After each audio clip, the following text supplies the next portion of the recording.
I wanted to talk to you about food. I love food, always have.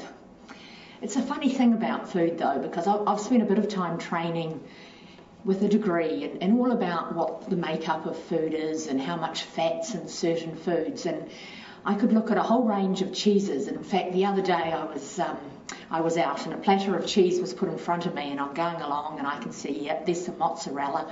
That's about 18 grams of fat per 100 grams. And then I saw some brie and I thought, yeah, that's about 32 grams of fat per 100 grams. And I'm going along the list and I see my favourite, which is double cream blue cheese.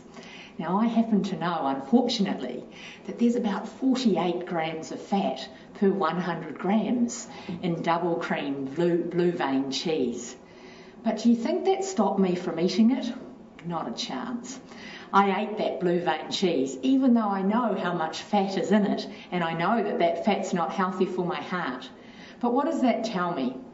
That tells me that sometimes when we're eating and the food we're eating, it's not all about just being a biological organism and food just keeping us going, but there's a lot to eating that's what we would call emotional or something different. I don't believe that if all of us were trained dietitians, that we would all be super slim and healthy, because there's a big component to eating that's all about the psychology of eating and the emotion of eating. Now, I'm an emotional eater. Many of us are. If I'm tired, if I'm sad, or if I've had a stressful event, the first thing I think about is, maybe a chocolate bar would make me feel better. Of course, we know that it doesn't usually make us feel better.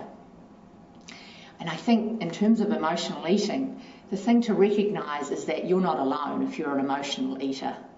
There are many of us who have that same reaction to food. It doesn't make you a bad person. The first thing to do is to just put up your hand and say, yeah, actually sometimes I'll eat a whole bar of chocolate if I'm really stressed.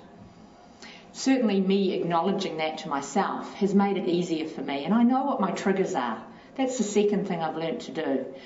If I'm getting tired or if I'm getting stressed, I know that those are the triggers that might lead me into that unhealthy behaviour. So the third thing I do is I give myself a break. I make it easier on myself by not having a block of chocolate in the freezer that I can get to, not having bags of chips or chocolate biscuits, so that if I do start to feel like I want to go and eat a whole packet of biscuits, I have to get in the car and drive and go and get them. So that often stops it.